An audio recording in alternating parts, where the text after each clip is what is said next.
오늘 우리가 함께 나누실 말씀은 이사야 10장 20절에서 34절까지의 말씀, 구약성경 980쪽입니다. 우리 다 같이 함께 합독하시겠습니다. 그날에 이스라엘의 남은 자와 야곱 족속의 피난한 자들이 다시는 자기를 친 자를 의지하지 아니하고 이스라엘의 거룩하신 이 여호와를 진실하게 의지하리니 남은 자 곧 야곱의 남은 자가 능하신 하나님께로 돌아올 것이라.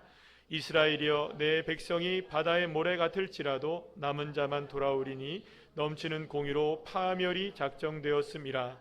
이미 작정된 파멸을 주 만군의 여호와께서 온 세계 중에 끝까지 행하시리라. 그러므로 주 만군의 여호와께서 이르시되, 시온에 거주하는 내 백성들아, 앗수르가 애굽이 한 것처럼 막대기로 너를 때리며 몽둥이를 들어 너를 칠지라도 그를 두려워하지 말라. 내가 오래지 아니하여 내게는 분을 그치고 그들은 내 진노로 멸하리라 하시도다.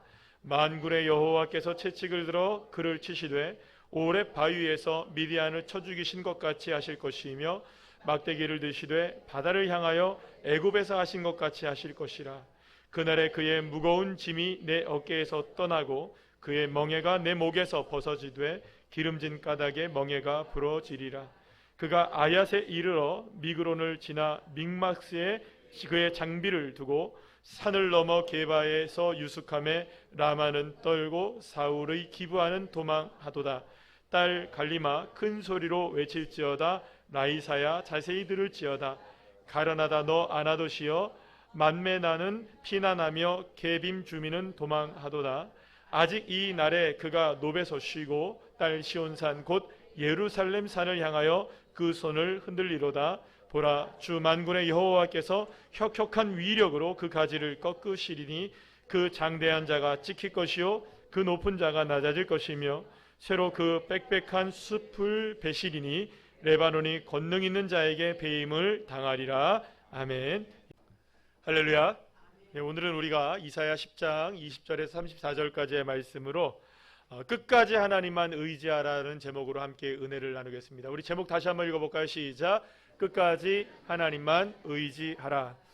여러분은 누구의 말에 잘 귀를 기울이시는 편이십니까? 아니면은 어떤 사람이 얘기하면 한 귀로 듣고 잘 한 귀로 흘려버리는 사람입니까? 예전에 유퀴즈 온더 블럭에서 어떤 초등학생이 출연하여서 이런 이야기를 했는데요. 진행자인 유재석 씨가 이런 이야기로 질문을 했어요. 잔소리와 조언의 차이가 뭐냐? 이렇게 이 학생들에게, 어린 친구들에게 물어봤더니 이 친구가 뭐라고 얘기하냐면 이렇게 이야기합니다. 잔소리는 왠지 모르게 기분이 나쁜데 충고는 더 기분 나빠요. 정말 명언인 것 같아요. 여러분들, 잔소리 기분 나쁩니까? 안 나쁩니까? 충고도 기분이 나쁘고 조언도 기분이 나빠요. 다 나빠요. 왜냐하면 여러분들, 사람들이 제일 좋아하는 이야기, 듣기 좋아하는 이야기, 하기 좋아하는 이야기가 어떤 이야기인 줄 아세요? 내 이야기. 내 이야기. 그러면 사람들이 제일 듣기 싫어하는 이야기, 그리고 또 그 자리를 피하고 싶은 이야기, 어떤 이야기? 남의 이야기. 그래서 여러분들, 잔소리, 충고, 조언, 아무리 좋은 말을 한다 할지라도 그게 다 누구의 이야기입니까? 내 이야기가 아니고 사실은 남의 이야기이기 때문에 듣기 싫고 그리고 기분이 나쁜 거예요. 그런 조언을 한다는 자체가. 사람은 조언을 합니다만 그것을 들을 때는 기분이 나빠질 수 있는 거예요. 내 이야기가 아니니까, 남의 이야기니까. 책을 한 권 보게 되었어요. 제목이 참 재미있어요. 뭐냐면 뼈 있는 아무 말 대잔치, 이런 책이 있는데요. 여기에 내용에 보게 되면은 이런 내용의 챕터가 하나가 있어요. 사회생활을 시작하는 후배를 위한 지극히 개인적인 조언이라는 파트가 있는데요. 여기에서 네 가지를 이렇게 조언을 해줍니다. 사회초년생들에게 네 가지를 조언해 주는데, 우리 1번부터 한번 4번까지 한번 읽어볼까요? 1번 시작. 마무리를 잘할 수 있어야 된다. 두 번째, 꾸준히 실력을 향상시켜야 한다. 세 번째, 학습 역량을 갖춰야 한다. 네 번째, 유연하게 계획을 세워야 한다.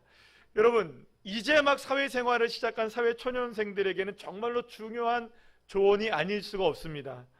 만약에 이 네 가지의 조언, 마무리 잘하고 꾸준하게 실력 향상시키고 학습 역량을 날마다 갖추고 유연하게 계획을 세운다, 이거 정말로 마음에 새겨야지 하면서 그것을 정말로 간직하고 지키려고 노력한다면 이 사회 초년생은 처음 사회생활을 한다 할지라도 적응하는 것은 물론이거니와 제가 감히 예측해 보는데 이 마음만 가지고 살아간다면 적응을 넘어 정복하는 사람이 될 수 있을 것 같아요. 여러분들 그렇게 생각이 듭니까? 안 듭니까? 마무리 잘하고 꾸준히 실력을 향상시키고 학습 역량을 계속해서 갖추고 유연하게 계획을 날마다 세우는데 성공 안 할 수 있겠습니까? 성공을 할 수밖에 없겠습니까? 관심이 없죠. 남의 얘기니까. 설교가 힘든 게 뭐냐면 이게 다 남의 얘기라. 다 남의 얘기로 들어서 지금 다 관심이 없어요. 정말 짜증나는데 목사님 지금 여러분도 여기 와서 얘기하려면 잘할 거예요. 그죠? 목사님 우리는 난 얘기 못해요 했는데 다 올라오면 다 잘해요. 그죠? 그리고 다른 사람도 다 졸아요. 그죠?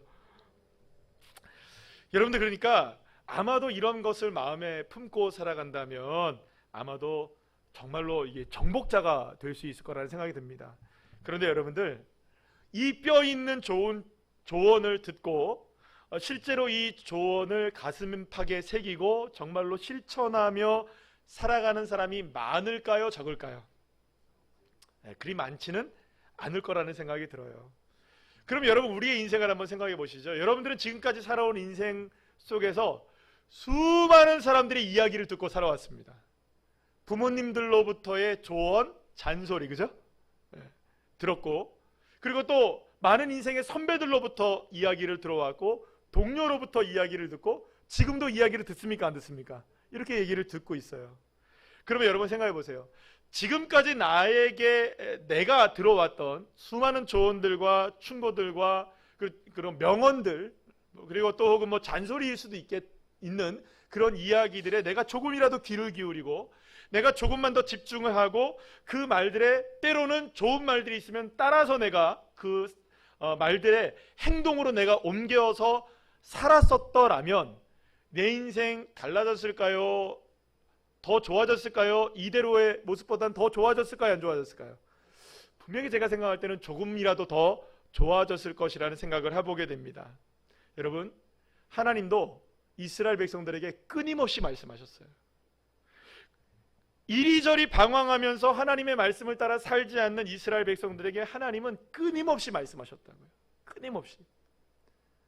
모세를 통해서 하나님께서 이스라엘에게 말씀하신 말씀 한번 들어볼까요? 신명기 5장 32절 33절 말씀 한번 읽어볼까요? 시작. 그런즉 너희 하나님 여호와께서 너희에게 명령하신 대로 너희는 삼가 행하여 좌로나 우로나 치우치지 말고 너희 하나님 여호와께서 너희에게 명령하신 모든 도를 행하라. 그리하면 너희가 살 것이요 복이 너희에게 있을 것이며 너희가 차지한 땅에서 너희의 날이 길리라. 아멘. 하나님은 모세에게 신명기에서만 5번이나 걸쳐가지고 이런 말씀을 하십니다. 좌로나 우로나 치우치지 말고 하나님의 명령을 잘 따라 살면 너희들이 복을 받을 것이다. 좌로나 우로나 치우치지 말고 하나님의 명령만 잘 따르면 복을 받을 것이다. 좌로 우로나 치우치지 말고 명령만 잘 하나님의 명령만 따르면 니들이 복을 받을 거야. 좌로나 우로나 치우치지 말고 하나님의 말씀의 명령을 잘 따르면 너희들이 복을 받을 거야. 좌로 우로나 치우치지 말고 하나님의 명령을 잘 들으면 너희들이 어디를 가든지 복을 받을 거야. 5번이나 이렇게 얘기하셨다고요. 그런데 여러분, 이스라엘 백성들은 이런 말씀을 들었는데 늘 언제나 좌로우로 치우치지 말라고 얘기하는데 어떻게 됐을까요? 갈짓자예요. 날마다 갈짓자의 인생을 살아가는 거예요. 하나님이 귀가 따갑도록 말씀하셨어요. 충고하셨어요. 조언하셨어요. 때로는 잔소리도 하셨어요. 그런데 이스라엘 백성들은 하나님을 향해 귀를 닫고 눈을 닫아버렸어요. 그리고는 어떻게 살아가느냐? 저마다의 소견에 따라서, 자기의 소견에 따라, 자기의 생각에 따라 옳은 대로 살아가기 시작합니다. 그렇게 사사시대를 지나게 되고요. 그렇게 사울과 다윗 왕조의 시대를 지나고 솔로몬 시대를 지났지만 이스라엘 백성들은 전혀 나아지지 않았어요. 바뀌지 않았어요. 그리고 어떻게 되느냐? 이스라엘이 둘로 나눠지게 됩니다. 남유다, 북이스라엘로. 그런데도 정신을 못 차리는 거예요. 나라가 둘로 쪼개졌는데도 정신을 못 차리는 거예요. 하나님이 계속 말씀하셔요. 그런데 북이스라엘이 타락을 하기 시작합니다. 그래서 결국에는 아수르에게 망해요. 그리고 아수르가 이 북이스라엘을 망하게 한 다음에 그 망하게 한 아수르가 누구를 이제 점령하러 다가오고 있느냐? 남유다까지도 점령하러 다가오고 있는 거예요. 이스라엘은 풍전등화의 위기 속에 놓이게 됩니다. 그러면 여러분, 이 정도쯤 되면 정신 차려야 될까요? 안 차려야 될까요? 차려야죠. 이 정도쯤이면 귀를 기울여야 될 거 아니에요. 그런데 이스라엘 백성들 귀 기울이지 않아요. 여전히 갈짓자예요. 여전히 좌로 우로 치우치며 살아가고 있는 거예요. 이사야 선지자가 바로 이때 나타났습니다. 제발 이스라엘 백성들이여 정신 차리라. 하나님의 뼈 때리는 말씀 막 합니다. 그런데 뼈 때리는 말씀만 한 게 아니라 때로는 달래기도 했어요. 그렇게 달래가면서 또 수없이 많은 야단을 치면서도 하나님의 말씀을 전하는 거예요. 하나님을 향한 믿음을 굳건하게 세워야 된다. 이 모든 어려움과 위기의 상황 속에서 우리가 찾아야 될 분은 여호와 하나님이시다. 할렐루야. 그 말씀을 전하는 거예요. 우리가 한번 말씀을 읽어볼까요? 어떤 말씀을 전했는지 이사야 1장 5절, 3장 8절, 5장 12절 말씀을 우리 쉬운 성경의 말씀으로 한번 읽어볼까요? 시작. 어찌하여 너희가 맞을 짓만 하느냐? 어찌하여 자꾸 하나님을 배반하느냐? 너희 머리는 상하고 마음도 병들었구나. 왜냐하면 그들이 말과 행동으로 여호와를 거스르며 드러내놓고 주의 영광을 무시하였기 때문이다. 그들은 여호와께서 이루시는 일에는 관심이 없고 주께서 하시는 일도 거들떠보지 않는다. 이사야의 거듭된 외침에도 불구하고 이스라엘 백성들은 하나님의 마음, 하나님이 하시는 일, 하나님이 어떤 생각을 갖고 있고 무엇을 요구하시는지에 대해서 거들떠보지도 않고 있었던 거예요. 도무지 하나님의 충고와 조언을 들으려고 하지 않았던 거예요. 여러분들 처음에 조언과 잔소리의 차이점 이야기한 우리 초등학생 이야기 기억하죠? 기분이 나쁜 거예요. 조언, 잔소리 다 기분 나쁜 거예요. 더 나쁜 거예요. 어쩌면 전 그렇게 생각해 봤어요. 왜 이스라엘 백성들이 하나님의 말씀에 그토록 귀를 기울이지 않았을까? 어쩌면 하나님 말씀하시는 것이 기분 나빴던 것은 아닐까? 여러분, 기분 나쁘지 않았으면 어떻게 하나님이 그토록 말씀하심에도 불구하고 그토록 하나님을 무시할 수가 있겠어요? 한 번쯤은 들을 수 있을 거 아니에요. 근데 끊임없이 일관되게 하나님의 말씀을 거부합니다. 듣지 않아요. 제 딸이 이제 막 걷기 시작할 때의 무렵의 일이었어요. 하루는 집에 있는데 갑자기 저기서 저쪽 가서니 성경책을 한 권 들고 오는 거예요. 제 앞에. 성경책을 들고 오더니 성경책을 이렇게 보는 거예요. 와, 목사 딸이구나. 역시 할렐루야. 그래서 좀 마음이 뿌듯했어요. 성경책 잘 이제 봐라. 그래서 날마다 성경 읽어야지 하면서 이렇게 성경책을 막 이렇게 보고 있는 거예요. 이렇게 보는 거예요. 그러면서 이제 넘기다 보니까는 이게 조금 재미있기 시작했나 봐요. 성경 읽는 게 재미있는 게 아니고 글자를 모르니 뭐 성경책을 읽을 수 있겠어요. 근데 성경을 넘기는 게 재밌었던 것 같아요. 근데 성경을 넘기는 게 왜 재밌냐면 다른 책에서 나진 않아요. 이런 소리. 이건 온리 뭐에서만 나는 겁니까? 성경책에서만 나는 소리예요. 그러니까 다른 책을 넘길 때는 안 나는 소리가 성경책에는 막 이렇게 나니까 막 넘기기 시작한 거예요. 그래서 제가 한마디 했어요. 얘야, 그러지 마. 그거 하면 안 돼. 그렇게 하면 안 돼. 몇 번을 얘기했어요. 그거 아빠를 이렇게 쳐다봅니다. 그러다가도 또 막 넘기는 거예요. 하지 마. 그러다 안 돼. 하는 거예요. 그러다 결국 찢었어요. 성경책 확 넘기다가 확 찢어버린 거예요. 제 교만함. 역시 목사 딸이기 때문에 성경책을 좋아해. 이 마음이 아니었던 거죠. 그래서 어떻게 했겠어요? 제가 화가 났어요. 그래서 끝내는 찍고만 이 성경책에 대한 응분의 대가를 치르게 했습니다. 그래서 이 아주 어린 아이였지만 제가 어떻게 응분의 대가를 치르겠느냐? 한 가지 있잖아요, 여러분들. 뭐죠? 따라합시다. 맴매. 뭐 제가 그 어린아이한테 뭐 회초리를 주겠습니까? 뭘 어떻게 하겠습니까? 맴매 하면서 손을 딱 쳤어요. 울었을까요? 안 울었을까요? 깨 울어요. 그러고 나서 성경책을 안 보더라고요.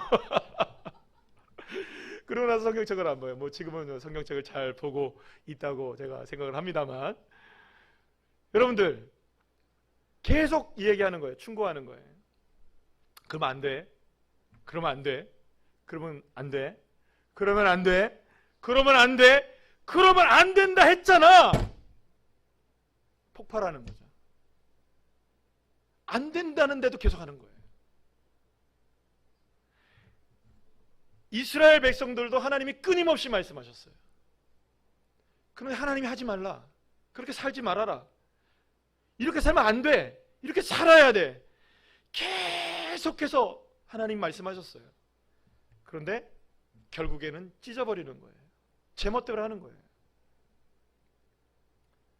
결국에는 이렇게 제멋대로 하는 이스라엘 백성들의 이 영적인 심각한 문제 속에서 하나님은 맴매하시기로 결정하십니다. 회초리, 몽둥이를 들기로 작정하시는 거예요. 하나님은 이스라엘을 향한 진노를 분명하게 드러내십니다. 하나님은 더 이상 이런 이스라엘을 가만히 둘 수 없으셨고, 마침내 이스라엘을 향한 분노를 쏟아내시며 그들의 죄에 대해서, 잘못에 대해서 심판하시겠다고 선언을 하시게 됩니다. 그런데 이번만큼은 이스라엘을 향한 진노가 심상치가 않았어요. 왜냐하면 하나님이 똑같은 말씀을 4번이나 반복하시기 때문이에요. 한번 읽어볼까요? 어떤 말씀을 하셨는지. 이사야 9장 12절, 17절, 21절, 10장 4절에서 똑같은 말씀을 4번이나 반복합니다. 우리 다 같이 읽어볼까요? 시작. 그럴지라도 여호와의 진노가 돌아서지 아니하며 그의 손이 여전히 펴져 있으리라. 하나님은 이스라엘 향해 펼치신 하나님의 진노의 심판의 팔을 절대로 걷어들이지 않겠다고 말씀하십니다. 확고하게 심판하시겠다. 이 팔을 걷어들이지 않겠다. 이제 하나님께서 이스라엘을 심판하시기 위해서 회초리를 들고 몽둥이를 드실 차례가 됐는데, 그 몽둥이가 무엇이냐? 한번 읽어볼까요? 이사야 10장 5절 말씀입니다. 아수르 사람은 화 있을진저 그는 내 진노의 막대기요 그 손의 몽둥이는 내 분노라. 하나님께서 이스라엘을 심판하시기 위해서 드신 몽둥이, 회초리, 막대기는 뭐냐? 바로 아수르라는 나라였습니다. 여러분, 아수르는 어마어마한 위력을 갖고 있는 나라였습니다. 고대 근동을 갑자기 완전하게 통치해버린 나라였어요. 그런데 그 힘을 가지고 이제 누구를 향해서 오고 있느냐? 북이스라엘을 멸망시키고 누구를 향해서 다가오고 있느냐?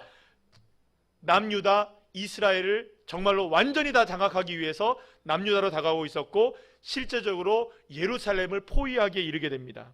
얼마나 여러분들 아수르의 힘이 실제적이었냐 하면, 오늘 보면 28절에서 32절 말씀 보면 여러 도시들의, 마을들의 이름이 나오는데 한번 읽어볼까요? 시작. 아얏, 미그론, 믹막스, 게바, 라마, 기브라, 갈림, 라이사, 아나돗, 만메나, 게빔, 놈.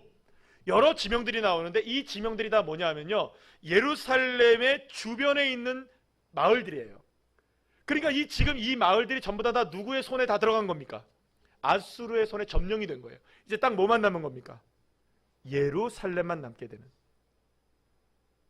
예루살렘 무너지면 다 무너지잖아요. 예루살렘만 남게 될 정도로 이스라엘이 완전히 초토화가 되어 있는 상황이었던 거예요. 이스라엘은 돌이킬 수 없는 강을 건너버린 상황이 됩니다. 더 이상 이스라엘에게 남겨져 있는 하나님의 긍휼과 자비는 찾아볼 수가 없는 상황이 되었던 것입니다. 왜냐하면 하나님이 진노의 팔을 걷어들일 마음이 없으시기 때문입니다. 이제 이스라엘 백성들에게 남겨진 것이라곤 지금까지 하나님을 떠나 살면서 마음대로 세상을 향유하면서 살면서 지었던 죄에 대한 응분의 대가를 치른 이것밖에는 남지 않게 되었던 것입니다. 자, 그러면 하나님은 이제 어떻게 하셔야 될까요? 진노의 팔을 드셨으니 이스라엘 백성들을 향한 진노를 쏟아부으실 일만 남은 거예요. 그러면 여러분, 이스라엘 백성들은 완전히 다 초토화되고 완전히 멸망당하게 되는 것일까요? 단 한 명도 남김없이 예루살렘을 초토화시키고 이스라엘을 아예 완전히 없애버리는 것이 하나님의 심판에 담겨진 의미였을까요? 내용이었을까요? 그러나 여러분 따라합시다. 천만다행이다. 천만다행으로 하나님은 이런 말씀을 한 가지로 남겨놓으시게 됩니다. 자, 오늘 보면 20절부터 22절까지의 말씀을 한번 읽어보겠는데요. 다 같이 시작. 그날에 이스라엘의 남은 자와 야곱 족속의 피난한 자들이 다시는 자기를 친 자를 의지하지 아니하고 이스라엘의 거룩하신 이 여호와를 진실하게 의지하리니 남은 자 곧 야곱의 남은 자가 능하신 하나님께로 돌아올 것이라. 아멘. 사랑하는 여러분, 하나님은 이스라엘 향해 쏟아지는 엄청난 진노의 심판 가운데서도 어떤 사람들이 있을 것이냐? 남은 자들이 있을 것이다. 돌아오는 자들이 있을 것이다. 피난하는 자들이 있을 것이다 라고 말씀하고 계시는 것입니다. 공의로운 잣대로 본다면, 정직한 잣대로 본다면 이스라엘 백성들 그 한 사람도 그 누구도 살아남을 수 없는 사람들이었지만, 그렇게 멸망을 면할 수 없는 그런 상황들에 놓여 있었지만, 그럼에도 불구하고 하나님은 어떤 사람들이 있을 것이다? 남겨진 자들이 있을 것이다. 돌아오는 자들이 있을 것이다. 하나님께로 피난해 오는 자들이 있을 것이다 라고 말씀하고 계시는 거예요. 어제 제가 재밌는 이야기를 하나 들었어요. 어제 저녁에 중고등부 학생들이, 선생님들이 모여서 교회에서 삼겹살을 구워 먹었어요. 그래서 저도 이제 초대를 받아서 갔어요. 갔는데 우리 그 수연이도, 어린 수연이도 와 있었어요. 초등학교 1학년 수연이도 와 있었는데, 수연이가 발가락이 조금 다쳐 있었어요. 발가락이 다쳐서 이제 병원에 갔더니 발가락 절대로 움직이면 안 된대요, 선생님이. 그래서 움직이지 말래요. 그러면서 선생님이 뭐라고 얘기하시냐? 야, 너 내일 뭐해? 주일날, 일요일날 너 뭐해? 어디 가? 그랬더니 수연이가 뭐라 하냐면 교회 가요 그랬대요. 교회 가요. 그래서 선생님이 뭐라고 했냐면, 의사 선생님이 내일은 교회 가지 마. 움직이면 안 되니까 교회 가지 마. 하나님도 이해하실 거야. 그래, 너 교회 안 가도 돼. 너 움직이면 안 돼. 그 이야기를 듣고 온 수연이가 엄마한테, 나 내일 교회 안 가. 나 내일 교회 못 가. 선생님이 움직이지 말라고 했어. 엄마가 어이가 없네요, 그죠? 그런데 그 저녁에 교회에 나왔어요. 밥 먹으려고. 그래서 오늘도 교회를 나왔다고, 저는 아직 못 봤어요. 나왔나요, 집사님? 예, 나왔습니다. 할렐루야. 세상 사람들은요, 자기들이 생각하는 것이 옳다고 생각을 해요. 그 정도쯤이면 교회 안 나가도 되지 않니? 그 정도쯤이면 안 해도 되지 않니? 그 정도쯤이면 네 마음대로 해도 되지 않니? 그 정도쯤이면 그렇게 살아도 되지 않니? 하나님도 이해하실걸? 하나님도 아실걸? 하나님도 모른 채 하지 않으실걸? 하나님도 괜찮게 생각할걸? 세상 사람들이 이야기하는 길로 우리도 걸어가기 시작합니다. 때로는 세상 사람들이 사는 방식대로 살아갑니다. 사람들이 제시하는 기준을 따라가기 시작합니다. 그래도 된다는 기준, 누군가가 세워놓은 기준, 그것이 옳은 것인 줄 알고 우리도 그렇게 살아갑니다. 때로는 그러다 보니 죄악에 물들기도 하고 악행을 저지르기도 하면서 윤리와 도덕이 무너진 자리에 어쩌다 보니 크리스찬인 우리들도 그곳에 있기도 합니다. 때로는 하나님이 부인하는 소리를 듣기도 합니다. 많은 사람들이 하나님을 저주하기까지 합니다. 어쩌다 보니 우리도 그런 자리에 있기도 하게 됩니다. 또 때로는 하나님의 심판과 회초리와 몽둥이로 매를 맞는 상황들도 펼쳐지기도 합니다. 많은 사람들이 지금 기후의 위기가 우리가 지금 지구를 온전히 다스리지 못했던 책임에 대한 그 응분의 대가라고 이야기하는 분들이 계십니다. 마치 이것이 하나님께서 우리를 심판하시는 것처럼 우리에게 느껴지기도 합니다. 많은 사람들이 그렇게 생각을 해요. 어떤 방식이든지 우리의 삶에 회초리, 몽둥이로 매맞는 상황, 우리가 느껴질 때가 있습니다. 사랑하는 여러분, 우리가 이렇게 하나님을 떠나 있든지 세상을 향해 나아가든지 혹은 우리가 어떤 상황에 처해 있든지 하나님을 부인하는 상황 속에 우리가 있든지 심판과 회초리와 몽둥이로 매를 맞는 상황이 있다 할지라도 사랑하는 여러분, 그곳에서 하나님의 말씀을 기억해내는 남겨진 자들이 있을 것이다. 하나님의 말씀을 기억해내는 자들이 있을 것이다. 아, 하나님께서 나에게 그때 뼈 때리는 충고를 하는 게 바로 이것이었구나. 하나님이 나에게 충고하신 것이 이것이었구나. 나에게 조언하신 것이 이것이었구나. 나에게 말씀하신 것이 이것이었구나. 그때는 잔소리로 들렸어요. 그때는 기분이 나빴어요. 그런데 지금 내가 상황에 처해 보니 그 말씀이 떠오르는 거예요.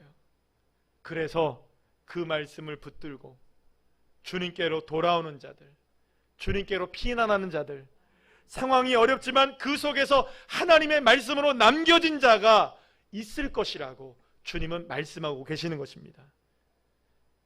사랑하는 여러분, 저와 여러분이 그런 사람이 되시기를 간절히 축원합니다. 간절히 축복합니다. 어떤 상황에서도 하나님의 말씀을 기억해내는 사람, 하나님께로 돌아오는 사람, 그런 사람이 저와 여러분이 되시기를 간절히 소망합니다. 그리고 하나님은 이렇게 끝까지 하나님을 의지하며 살아가는 자들을 향해 이렇게 말씀을 하십니다. 오늘 보면 24절 말씀 한번 읽어볼까요? 시작. 그러므로 주 만군의 여호와께서 이르시되 시온에 거주하는 내 백성들아, 아수르가 애굽이 한 것처럼 막대기로 너를 때리며 몽둥이를 들어 너를 칠지라도 그를 두려워하지 말라. 아멘. 사랑하는 여러분, 하나님은 이렇게 말씀하십니다. 수없이 많은 상황들이 펼쳐지고 아픔이 있고 고통이 다가오고 심판이 다가오고, 그렇게 우리의 삶이 내가 원하는 대로 흘러가지 않고 내가 생각한 대로 흘러가지 않고 날마다 우리의 삶에 고통과 고난이 다가오는 삶이 우리에게 펼쳐진다 할지라도, 그러나 그러한 상황 속에서라도 두려워하지는 말아라. 두려워하지는 말아라. 왜냐하면 하나님이 우리와 함께 하시기 때문에, 그리고 그 하나님이 나와 함께 하신다는 것을 믿고 주님께로 돌아오는 자가 되어야 한다. 남겨진 자가 되어야 된다. 끝까지 하나님을 의지하는 사람이 되어야 한다. 그런 상황 가운데 놓여있다 할지라도 두려워하지 말아라. 왜냐하면 진짜 복을 누리는 사람은 어떤 사람이냐? 진짜 복을 누리는 사람, 진짜 복 있잖아요.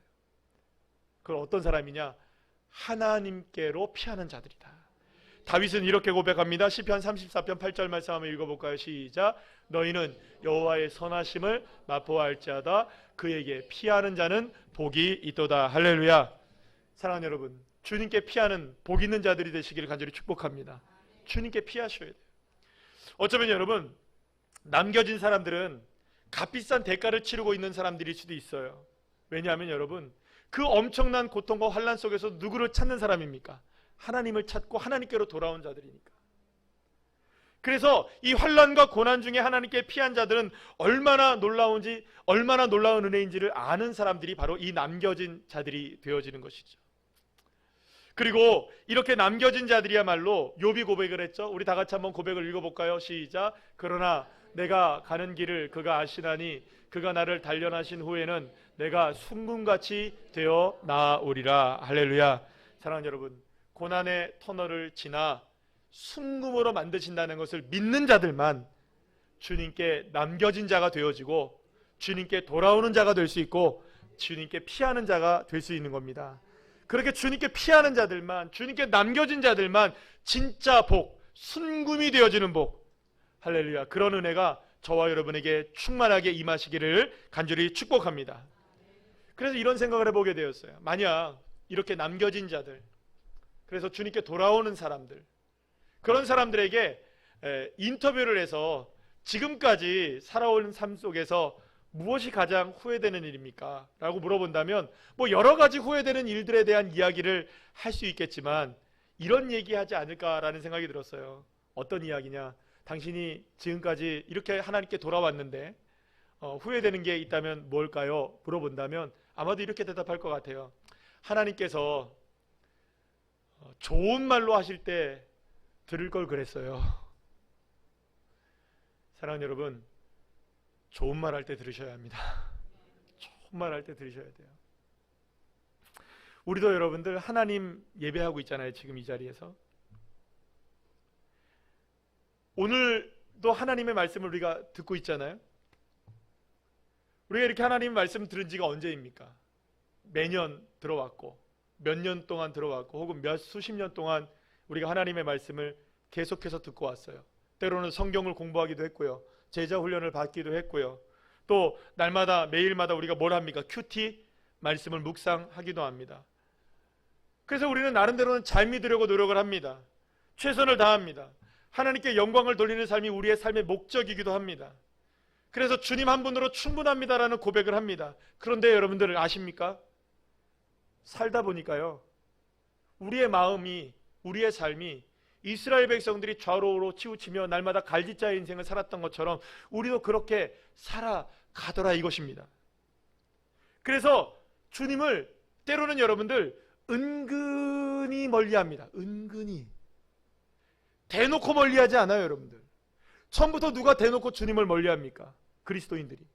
은근히 멀리해요. 은근히. 그러다가 이제 은근히 멀리를 몇 번 하다 보면 이게 이렇게 튀어나올 때가 있어요. 그죠? 간이 배 밖으로 나면 갑니다. 그런데 이게 튀어나올 때가 있어요. 그래서 은근히 멀리하다가 때로는 과감하게 대놓고 멀리해요. 그런데 대놓고 멀리했는데 죽어요, 안 죽어요? 간이 튀어나오는데 안 죽네? 벼락 안 떨어지거든요, 여러분. 그러다 보니 여러분들 죄는 더 깊어지고요, 주님과의 관계는 더 멀어지기 시작하고, 어쩌다 보니 예수님은 믿고 있는데, 하나님을 섬기고는 있는데, 예배의 자리에 나와 있는데 믿음의 매너리즘에 빠지게 되어지고, 명목상의 크리스찬이 되어지고, 그저 그냥 썬데이 크리스찬으로 그냥 주일날 교회에 나오는 사람 정도로 만족하면서, 나 이 정도만 해도 되지 않을까? 나 이 정도만 해도 충분히 살만한데? 나 이 정도만 해도 괜찮은데? 이 정도만 해도 나와주는 게 어디야? 주님 고맙죠? 내가 주님 주일날 이렇게 예배 드려주는 게 고맙죠? 이런 마음으로 어느 순간 우리의 마음이 변화되기도 하는 겁니다. 이뿐이 아니에요. 이런 신앙적인 이야기뿐만 아니라 사실상 우리의 삶에 때로는 이유를 알 수 없는 고난이 다가오기도 합니다. 설명할 수 없는 아픔을 당하기도 합니다. 왜 이런 슬픔 내게 다가왔는지 이유를 알지 못해 하나님을 원망하기도 하고, 때로는 눈물의 골짜기와 터널을 지나기도 합니다. 사랑하는 여러분, 그런데 저와 여러분이 영적인 삶이 어떻든, 우리의 육체적인 삶이 어떻든, 우리의 상황이 지금 어떤 상황에 우리가 놓여 있든 간에 한 가지 기억해야 할 것이 있어요. 상수리 나무가 배임을 당해도 무엇은 남아 있습니까? 그루터기는 남아 있어요. 나무가 다 베어져도 그루터기는 남아 있는 거예요. 사랑하는 여러분, 상황이 우리를 배반하고 이 세상이 우리를 도와주지 않고 모든 것이 우리의 삶이 어그러지는 삶을 산다 할지라도, 사랑하는 여러분, 끝까지 주님만은 의지하시는 주의 자녀들 되시기를 간절히 축원합니다. 끝까지 남겨진 자들이 되시길 소망합니다. 끝내는 주님께 돌아오는 자들이 되기를 원합니다. 하나님 한 분을 따르고, 하나님 한 분을 붙들고, 하나님 한 분을 향해 나아가고, 하나님 한 분을 향해 피난하고, 하나님 한 분께 돌아가는 믿음의 자녀가 되시기를 간절히 축복합니다. 그리고 하나님은 이러한 사람들에게 어떠한 은혜를 베풀어 주시느냐? 오늘 보면 33절 말씀 우리 다 같이 한번 읽어볼까요? 시작. 보라, 주 만군의 여호와께서 혁혁한 위력으로 그 가지를 꺾으시리니. 아멘. 사랑하는 여러분, 오늘 우리에게 필요한 것은 바로 하나님의 혁혁한 위력입니다. 따라합시다. 하나님의 혁혁한 위력이 필요하다. 하나님의 이 놀라운 혁혁한 능력만이, 왜냐하면 하나님께서 주시는 이 능력만이 이 세상을 이길 수 있는 넉넉한 힘의 근원이 되기 때문입니다. 여러분, 세상의 힘은 강합니다. 우리를 막 끌어들입니다. 블랙홀처럼 막 우리를 끌어잡아 당깁니다. 얼마나 강력한지 거부할 수가 없습니다. 그 법을 따르지 않을 수가 없는 거예요. 쫓아갈 수밖에 없는 거예요. 그래서 안 쫓아가면 두려워지는 거예요. 그렇게 살게 되는 거예요. 그러나 여러분, 두려워하지 마세요. 그 모든 세상의 힘을 넉넉하게, 그 모든 것을 압도하는 힘이 있는 거예요. 혁혁한 위력의 능력의 하나님. 누구에게 그 능력이 주어지느냐? 남겨진 자들, 끝까지 하나님을 의지하는 자들. 사랑하는 여러분, 그래서 여러분, 저와 여러분의 삶 속에서 오늘부터 해야 될 일이 뭔지 아세요? 하나님의 은혜는요, 여러분들, 때로는 잘 보이지 않아요. 없는 것처럼 보여요. 도대체 하나님 어디 계시지? 하나님 도대체 어디에 계시지? 하나님 계시다면서요? 하나님 은혜 있다면서요? 도대체 어디에 있지? 여러분들, 크게 다가오지 않아요. 그래서 여러분들이 오늘부터 하셔야 되는 일은 뭐냐 하면 찾아내는 일이에요. 신라카타 잘 보이지 않거든요. 그러나 그 상황 속에서 헤치면서 무엇을 찾아내야 되느냐? 하나님의 은혜를 찾아내고 발견해내는 사람들이 되어야 되는 거예요. 그게 남겨진 자의 몫인 거예요. 남겨진 자 뭡니까? 어떻게든 주의 말씀을 기억해내셔야 되는 거예요. 나에게 잔소리처럼 하셨던 말씀, 나에게 충고처럼 하셨던 말씀, 나에게 조언처럼 말씀하셨던 말씀, 나에게 끊임없이 오늘도 말씀하고 계신 그 말씀 붙드셔야 되는 거예요. 아, 이게 그 뜻이구나. 이게 그 말씀이시구나. 이걸 왜 말씀하시는지 이제야 알겠구나. 주님, 내가 주님을 찬양하는 자리로 나가겠습니다. 내가 주님을 의지하는 자리로 나가겠습니다. 내가 주님을 붙드는 자리로 나가겠습니다. 주님을 바라보는 자리로 나가겠습니다. 그럴 때 주님은 혁혁한 위력으로 그의 인생을 붙들어 주셔서 하나님 그 어떤 상황 속에서 두려워하지 않게 하시고 승리하게 하시는 하나님의 능력을 허락해 주실 줄로 믿으시길 바랍니다. 여러분, 누가 가장 주님을 의지해야 될 사람일까요? 이 자리에 있는 모든 사람들 중에 납니다. 접니다. 여러분들 한 사람 한 사람이에요. 왜냐하면 내가 제일 연약하기 때문이에요. 내가 제일 부족하기 때문이에요. 내가 제일 주님을 바라볼 수 없는 사람이기 때문인 거예요. 여러분들, 그래서 이 자리에서 자랑할 수 있는 사람 아무도 없어요. 난 괜찮아요, 목사님. 저 걱정하지 마세요. 저 잘할 수 있어요. 여러분, 그 사람이 제일 무서운 사람이에요. 그 사람이 제일 연약한 사람이 될 수 있는 사람이에요. 전 걱정하지 마세요. 그 사람이 제일 걱정되는 사람이에요. 왜냐? 나는 괜찮다고 하는 그 사람은 여전히 나를 의지하고 있는 거거든요. 주님, 나는 안 됩니다. 주님 없이는 안 됩니다. 주님이 붙들어 주시지 않으시면 안 됩니다. 주님만이 나의 소망이 되셔야 합니다. 주님이 나의 힘이 되셔야 합니다. 나는 오늘도 주님의 혁혁한 위력이 필요합니다. 그래서 여러분, 오늘 이 시간부터 저와 여러분 주님의 은혜를 찾아내셔야 돼요. 발견해내셔야 돼요. 세상 풍조에 휩쓸리지 않고 끝까지 일관되게 진실하게 하나님만을 바라보면서, 진실하게 하나님만을 의지하면서 그렇게 신뢰하는 믿음의 사람으로 남겨질 때 하나님은 그 믿음의 사람, 남겨진 믿음의 사람들에게 혁혁한 능력으로 구원을 맛보게 하시는 축복을 허락해 주실 줄로 믿습니다.